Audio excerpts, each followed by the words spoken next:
تو آپ صلی اللہ علیہ وسلم نے مصعب بن عمیر رضی اللہ عنہ کو بھیجا. مصعب رضی اللہ عنہ تنہا پورے معاشرے میں پورے مدینہ میں تبلیغ کا کام کرتے رہے اور ایسے آسان طریقے سے کیا کہ ماشاءاللہ 1 سال میں پورا مدینہ کا عرب حصہ مسلمان ہو گیا. مدینے میں 2 گروہ تھے نا, ایک عرب تھے اور ایک یہود تھے. تو یہود تو مسلمان نہیں ہوئے, عربوں کا پورا حصہ جو تھا اوس و خزرج وہ مسلمان ہو گئے. تو جب تک مدینہ میں اسلام رہے گا اور مدینہ میں قیامت تک اسلام رہے گا تو کس کا اکاؤنٹ بنے گا؟ مصعب بن عمیر رضی اللہ عنہ. لیکن آپ دیکھیں کہ انہوں نے بہت بڑا چیلنج قبول کیا تھا. وہ قتل بھی کیے جا سکتے تھے, وہ اس یقین دہانی کے ساتھ نہیں گئے تھے کہ کامیاب ہو جاؤ گے. آپ صلی اللہ علیہ وسلم طائف گئے تو کیسے شدید تکلیف دہ رویہ سامنے آیا. تو مصعب رضی اللہ عنہ کی کیا خصوصیت تھی؟ ان کے ساتھ اس سے برا آ سکتا تھا, جان سے مارے جا سکتے تھے. لیکن انہوں نے اللہ کی راہ میں کام کیا اور ایسے تدبر سے کیا ماشاءاللہ. یعنی میں سوچتی ہوں کہ پتہ نہیں کون سی ایسی کوالٹیز ہوں گی مصعب رضی اللہ عنہ میں کہ رسول اکرم صلی اللہ علیہ وسلم نے سب میں سے مصعب کو چنا, ہے نا.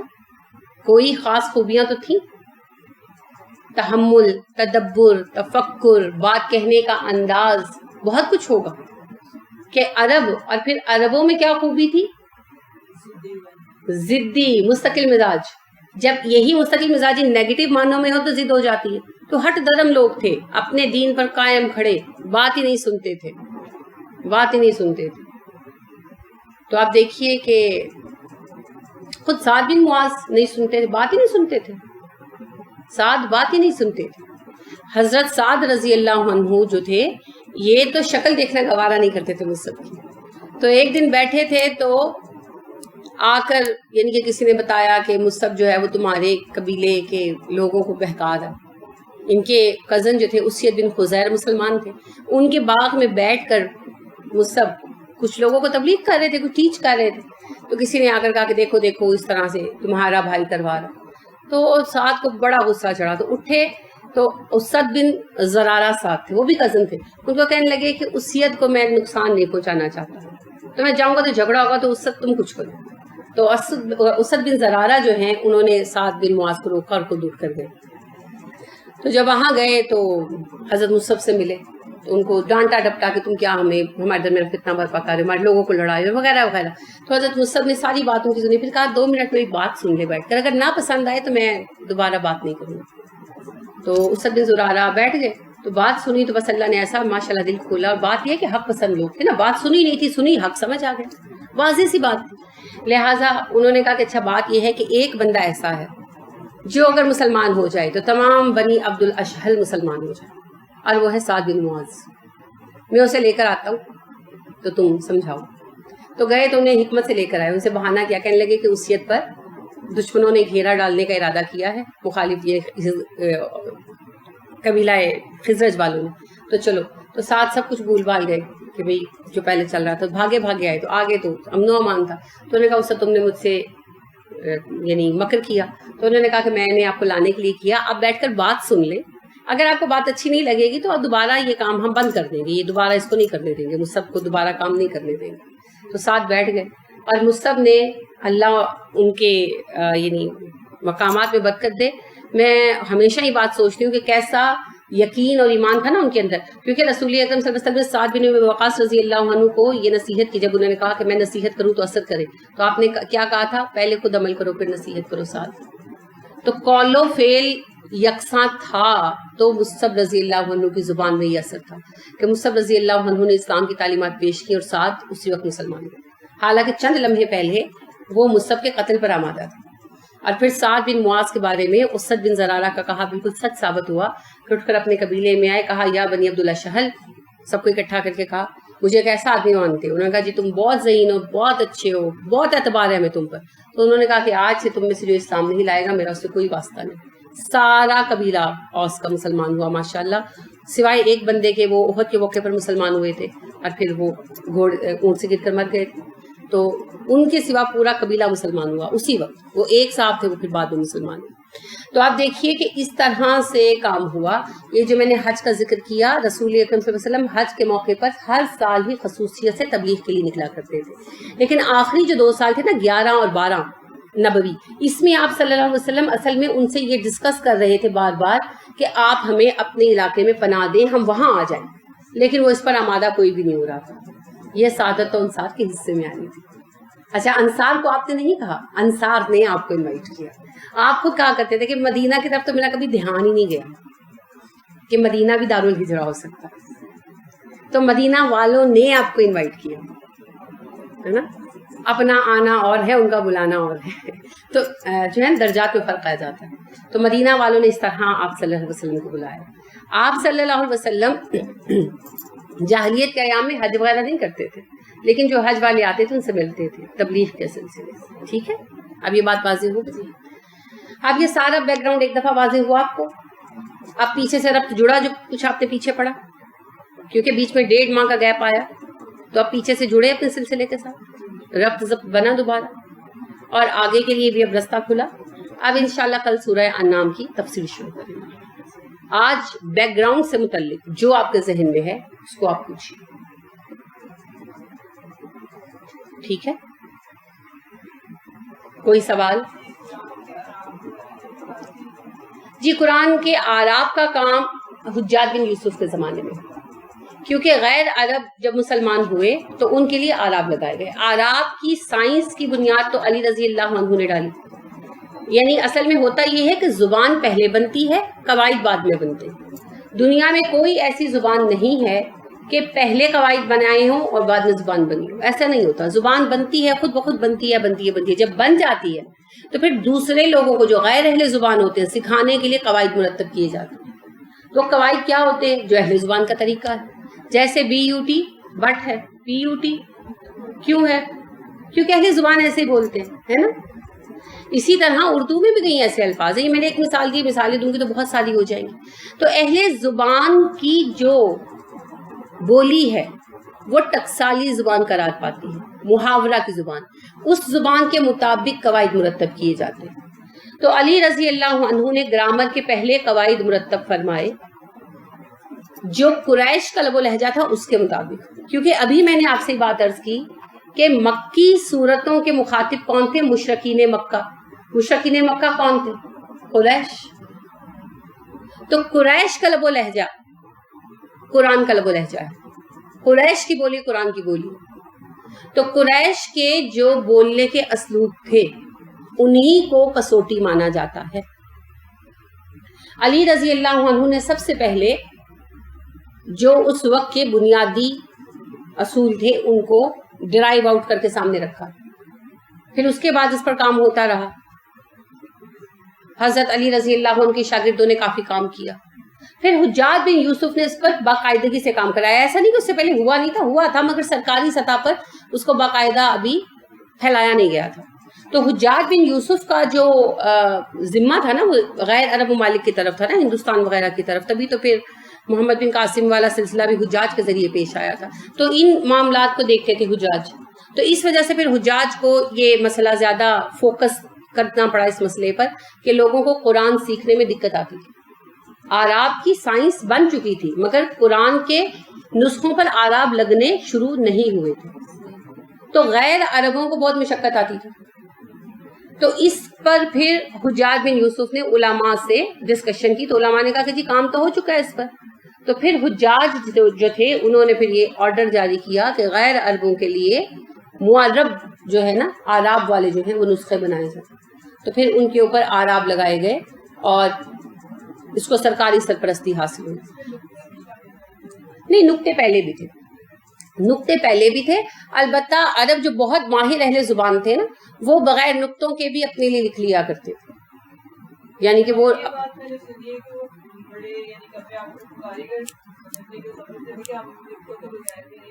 بالکل آپ صحیح کہہ رہے ہیں. آپ کو پتہ ہے اس طرح کے ان کی زبان تھی نا, اور پتہ ہے کیا کہ وہ لوگ اس طرح کے دیوان لکھتے تھے کہ جس میں کوئی نکتے والا حرف نہیں ہم نے استعمال کرنا, بغیر نکتے کے حروف استعمال کر کے جن پر نکتے ہیں ہی نہیں. تو وہ پورا دیوان بناتے تھے. تو زبان کا دائرہ محدود ہو جاتا تھا. پھر بھی شعر کمال کے رہتے تھے. تو کہتے تھے دیکھو ہم ایسے اہل زبان ہیں, تبھی تو اپنے آپ کو اہل عرب کہتے تھے. تو خود جو ہے اپنے ذاتی نسخوں میں جو ان کی شاعری وغیرہ کے ہوتے تھے وہ بعض اوقات جیسے بے تے وغیرہ کے نکتے نہیں ڈالتے تھے. تو ان کو کنفیوژن نہیں ہوتی تھی, وہ اب جان لیتے تھے, اپنی تحریریں تھیں ان کی. لیکن ویسے نکتے موجود تھے, نکتے تھے یعنی کہ نقطے عربوں کی زبان میں تھے. رسول اکرم صلی اللہ علیہ وسلم کے آغاز نبوت سے پہلے ہی نقطوں کا استعمال تھا، مگر جو بہت زیادہ اہل زبان پڑھے لکھے لوگ تھے نا، تو وہ بغیر نقطوں کے بھی اپنے لیے لکھ لیتے تھے، کیونکہ ان کا زیادہ کام لکھنے سے زیادہ حافظے پر تھا، کیونکہ لکھنا تو عرب میں ٹاواں ٹاواں لوگ جانتے تھے، کوئی تو ان کا زیادہ سننے پر تھا، تو ان کو پھر نقطوں کی اتنی اہمیت نہیں تھی زندگی میں. لیکن پھر جب قرآن کی خطاطی شروع ہوئی تو اس میں پھر خاص طور پر نقطوں کا خیال رکھا گیا، کیونکہ اہل عرب تو سمجھ لیتے تھے، غیر عرب نہیں سمجھ پاتے تھے.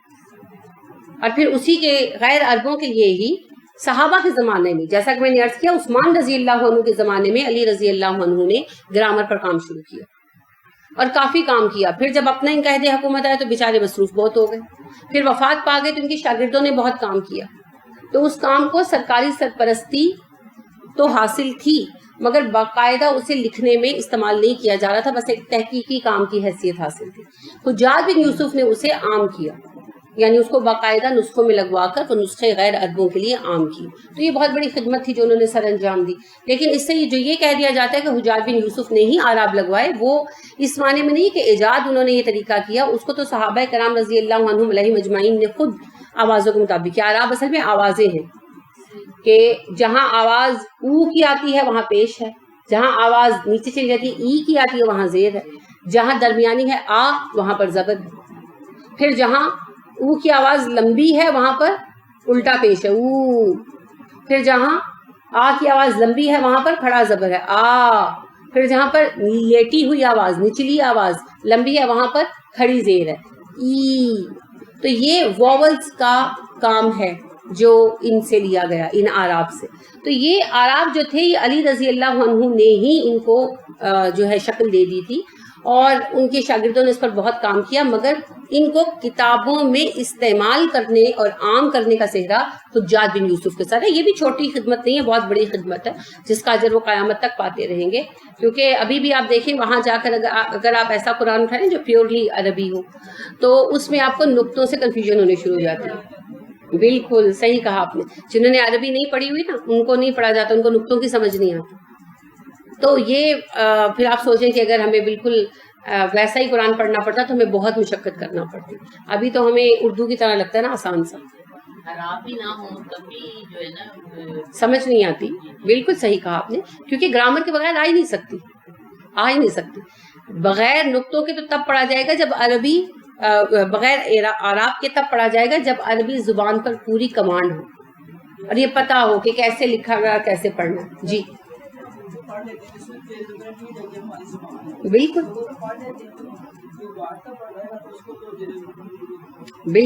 بالکل ہوگی صحیح کہا آپ نے. بلکہ آپ دیکھیں کہ ہمارے جو سرحد کے لوگ ہیں تو وہ جب اردو سیکھتے ہیں یا پنجاب والے سیکھتے ہیں، صحیح جو پنجابی ہیں، تو پھر کیا ہوتا ہے، پنجاب والوں کے لہجے میں جھٹکا ہوتا ہے نا، وہ اردو میں آ کر بھی نہیں جاتا. اور جو سرحد والے ہیں ان کی زبان میں جو ایک لوچ ہے، ایک خاص قسم کا فلو ہے، تو وہ اردو میں وہ جو ان کی پشتو میں نا وہ اردو میں بھی آ جاتا ہے. ایک خاص قسم کا ٹچ ہے، آپ سن کر ہی سمجھ جاتے ہیں کہ یہ پشتو والے ہیں. تو ہمارے مصری استاد تھے جب ہم لوگ عربی لینگویج پڑھ رہے تھے، تو ہمارے ایک مصری استاد تھے ابراہیم بن صالح بن ابراہیم، تو انہوں نے اردو میں PhD کیا تھا. تو پہلے دن جب کلاس لی نا تو سارے ان کی شکل دیکھنے لگے تو وہ ہنس پڑے. وہ کہنے لگے مجھے پتا ہے آپ لوگ سوچ رہے ہیں میں پٹھانوں کی طرح اردو بول رہا ہوں، لیکن بات یہ ہے کہ میں نے PhD سرحد سے کیا. تو ان کا ٹپیکل وہ پٹھانے والا لہجہ تھا. تو تھے بھی ماشاء اللہ مصری تھے، تو بڑے سرخ و سفید آدمی تھے ماشاء اللہ. تو ہم یہی پہلے دن سمجھے کہ شاید پٹھان ہے. تو انہوں نے جب بتایا کہ میں مصری ہوں تو سب ان کو دیکھنے لگ گئے. تو خود ہی ان کو اتنی دفعہ میرا خیال ہے انہوں نے سنا ہوگا کہ ان کو ریئلائز ہو گیا کہ ہم بھی یہی سوچ رہے ہیں. تو انہوں نے کہا کہ آپ لوگ یہ سوچ رہے ہیں کہ میں پٹھانوں کے لہجے میں بول رہا ہوں، میں نے سرحد سے PhD کیا اردو میں، اس لیے میرا لب و لہجہ ان جیسا ہو گیا. تو ہم اصل میں زبان سن کر سیکھتے ہیں، تو جن سے سنتے ہیں ہم انہی جیسی زبان بولتے ہیں. اسی لیے آپ دیکھیں کہ بچے بغیر کسی اعراب وغیرہ کے اردو صحیح بولتے ہیں، ہے نا. ہم کب ان کو پڑھاتے ہیں، اور اکثر اردو والوں کو تو اردو کی گرامر ہی نہیں آتی لیکن اردو صحیح بولتے ہیں.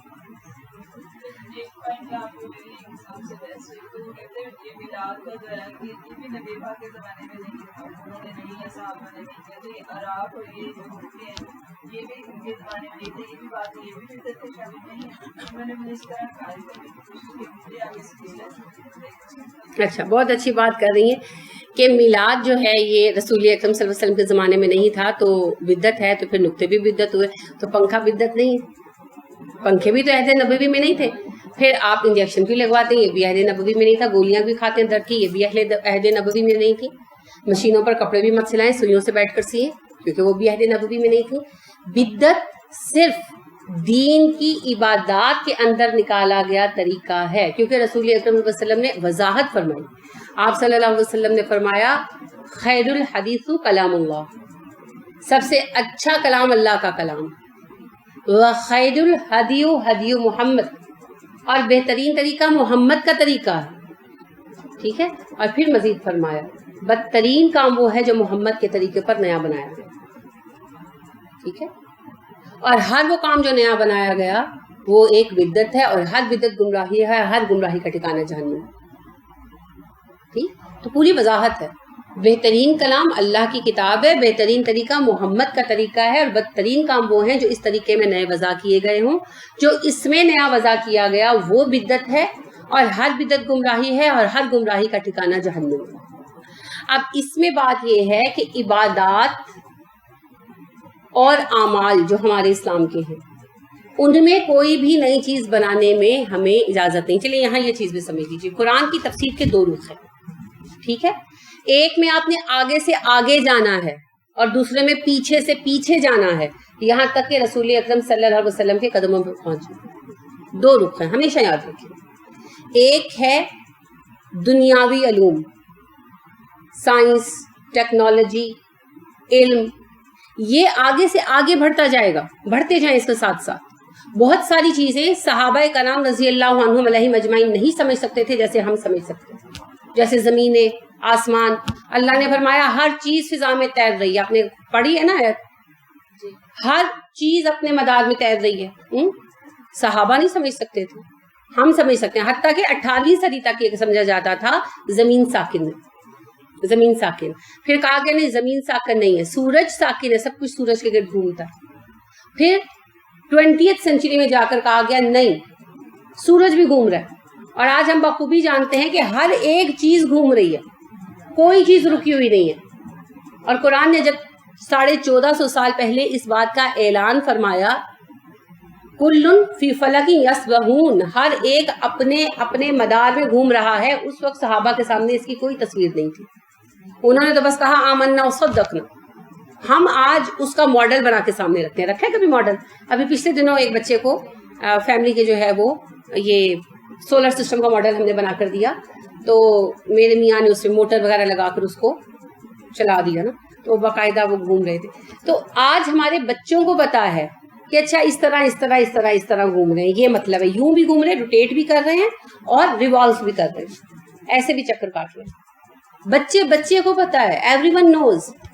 اور صرف یہ نہیں کہ زمین یا سورج, پوری کائنات کا ہر ستارہ سیارہ گھوم رہا ہے. تو اس میں ہم آگے سے آگے جاتے جائیں گے, آگے سے. ابھی ہمیں نہیں پتا 7 آسمان سے کیا مراد ہے, میں عرض کر چکی نہیں بات آپ کو. ہو سکتا ہے آج سے 20 سال بعد 50 سال بعد کلیئر ہو جائے, ہے نا, ہمیں نہیں پتا. تو آپ دیکھیے اس میں ہم آگے سے آگے سے آگے سے آگے بڑھتے چلے جائیں گے. اللہ رب کریم نے ارشاد فرمایا سورہ بقرہ میں, اللہ کو شرم نہیں آتی وہ مچھر یا مچھر سے بھی چھوٹی چیز کی مثال بیان کرے. اب صحابہ کے نزدیک مچھر سے چھوٹی چیز کا کوئی تصور نہیں تھا, ہم جانتے ہیں جرمز, ہے نا. پھر اللہ رب کریم نے کہا میں کائنات کے ذرے ذرے کو جانتا ہوں, پہچانتا ہوں, اور کائنات کا ذرہ ذرہ میری تسبیح کرتا ہے. اب اس وقت انسان کیوں نہیں پتا تھا پتھر میں زندگی ہے, نہیں جانتے تھے, ہے نا. آج ہم جانتے ہیں پتھر بظاہر بے جان ہے, حقیقت میں پتھر کے اندر بھی ایٹم ہے نا. اور ایٹم کس سے بنا ہے؟ پروٹون, نیوٹرون, الیکٹرون سے. وہ کر رہے ہیں گردش, وہ بظاہر ساکن ہے مگر اندر ان کے ایٹم بھی متحرک ہے, ان کے اندر بھی لائف ہے, صرف ہم انڈرسٹینڈ نہیں کر سکتے. اور کائنات کے ذرے کے اندر بھی زندگی ہے, ایٹم کے اندر زندگی ہے نا, تبھی تو توڑتے ہیں نکالتے ہیں. اور آج ہم ایٹم سے آگے نیوٹرون, پروٹون, الیکٹرون کی بحث میں پڑے ہوئے.